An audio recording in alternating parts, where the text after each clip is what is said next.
Good morning everyone. आज जिस topic को हम अब डिस्कस करेंगे वो है सेल्फ इंडक्शन।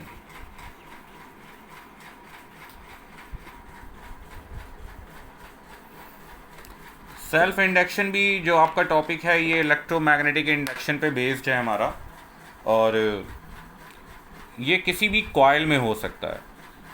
कॉइल का नाम मैं इसलिए ले रहा हूँ कि वायर में नहीं हो सकता। क्यों नहीं होगा अभी हम लोग लेटर बाद में इसको डिस्कस करते हैं।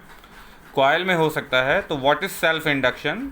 It is a property of a coil by virtue of which the coil opposes any change in the strength of current flowing through it by inducing an EMF in itself. Okay? For this reason, self-induction is also called the inertia of electricity. Okay ये ध्यान रखिएगा कि self induction को inertia of electricity भी कहते हैं।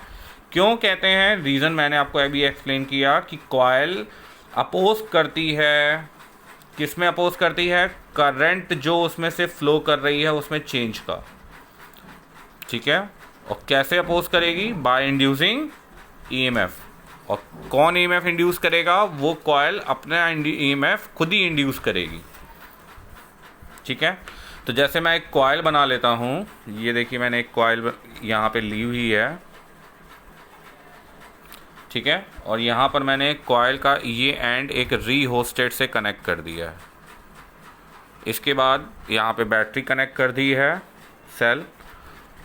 ठीक है। तो इस कॉइल में आप क्या करेंगे? रीहोस्टेट के होने की वजह से यहाँ पर जब आप इसे वेरी कराएंगे तो यहाँ पे करंट की वैल्यू भी चेंज होगी। और जब करंट की वैल्यू चेंज होगी तो कॉइल का मैग्नेटिक फील्ड भी चेंज होगा। आई आपकी चेंज होगी तो क्या चेंज होगा? जो मैग्नेटिक इंडक्शन हो रहा है, यहाँ पे मैग्नेटिक फील्ड जनरेट हो रही है, वो भी चेंज होगी। और बी चेंज होगा तो फ्लक्स भी क्या होगी? चेंज होगी। और जब फ्लक्स चेंज होगी तो यहाँ पे क्या होगा? एक ईएमएफ इंड्यूस्ड होगा। और जो ईएमएफ इंड्यूस्ड होगा वो क्या करेगा? वो इस ओरिजिनल करंट का अपोज करेगा। तो जो इंड्यूस करंट होगी हमारी, उसकी डायरेक्शन क्या होगी? इस आई की डायरेक्शन के जस्ट अपोजिट होगी। अब इसका सबसे सिंपल और डेली लाइफ एग्जांपल आपका जो है वो है आपका sparking in electric switches when light is switched off. क्या होता है उस टाइम पे? तो जब हम स्विच ऑन या स्विच ऑफ करते हैं तो जो हमारा टाइम ऑफ ब्रेक होता है वो बहुत स्मॉल होता है। जब टाइम ऑफ ब्रेक बहुत स्मॉल हो जाएगा तो क्या हो जाएगा? ई जो इंड्यूस्ड ईएमएफ है उसकी वैल्यू -d∅/dt होती है। तो स्विच ऑफ के टाइम पे जो टाइम इंटरवल होता है वो बहुत स्मॉल होता है, जिसकी वजह से जो इंड्यूस्ड ईएमएफ होगा वो बहुत हाई हो जाता है। ठीक है।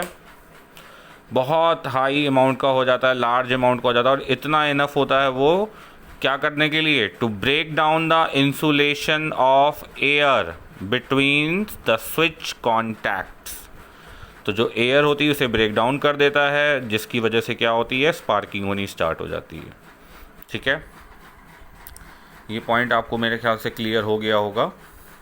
अब सेल्फ इंडक्शन से रिलेटेड जो सबसे इम्पॉर्टेंट पॉइंट है वो क्या है कि इसमें जो आई है, current, strength of current flowing in the coil I, अगर ये बार बार मैं चेंज करता हूँ तो फ्लक्स भी क्या होगी? कॉन्टीन्यूसली उतनी ही चेंज होगी। It means flux, magnetic flux linked with this coil is directly proportional to current strength I. और जब इस प्रोपोर्शन के साइन को आप रिमूव करते हैं तो एक कोफिशिएंट यूज़ करते हैं जिसे कोफिशिएंट ऑफ सेल्फ इंडक्शन का नेम दिया गया है। What is it? Coefficient of self induction. ठीक है।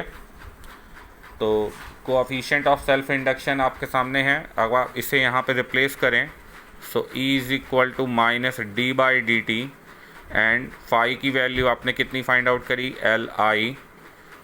ये कोएफिशिएंट है तो ये आउटसाइड आ जाएगा, di/dt तो यहाँ से L की वैल्यू आ गई -E/dI/dt। क्लियर?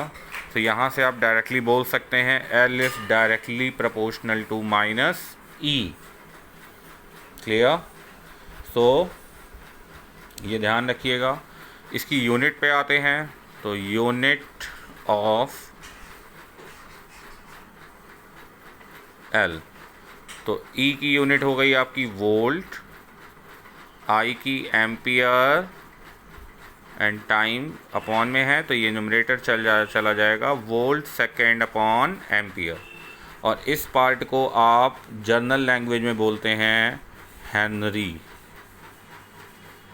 ओके, ये पूरा पोर्शन आपका हेनरी होता है। डायमेंशन पे आप निकाल सकते हैं, इसकी डायमेंशन मैं डायरेक्टली बता रहा हूँ, ML2 ये सेल्फ इंडक्शन कोफिशिएंट की डायमेंशन होती है। ठीक है, तो ये ध्यान रखिएगा। और इससे रिलेटेड एक और इम्पॉर्टेंट पॉइंट है, बहुत इंपॉर्टेंट एप्लीकेशन है, नॉलेज है, वो ध्यान में रखिए कि कोई भी वायर जो होती है वो सेल्फ इंडक्टर, देखिए जहाँ सेल्फ इंडक्शन होगा वो पार्ट आपका इंडक्टर कहलाता है। ठीक है, जो वायर हमारी होती है वो कभी भी इंडक्टर की तरह बिहेव नहीं करती, वायर कभी भी इंडक्टर की तरह बिहेव नहीं करती, बिकॉज क्या होता है उसमें जो फ्लक्स लिंक होती है वायर के साथ, वो negligible area of cross section होने की वजह से क्या हो जाती है, ज़ीरो हो जाती है। So the wire has to be in the form of a coil to serve as an inductor. Further, self-induced EMF appears only during the time the current is changing. Clear? और ये ध्यान रखिएगा कि एक ideal inductor जो होता है उसके पास सेल्फ इंडक्टेंस यानी L, सेल्फ इंडक्टेंस की क्वांटिटी वैल्यू जो होनी चाहिए बहुत हाई होनी चाहिए, और उसमें ओमिक रेजिस्टेंस या तो ज़ीरो होना चाहिए या फिर बहुत कम होना चाहिए। ठीक है, आई होप कि ये आपको सेल्फ इंडक्शन समझ में आया होगा। वीडियो को लाइक करिए और सब्सक्राइब करिए, और जो डाउट हो वो कमेंट्स में मुझसे पूछ सकते हैं आप।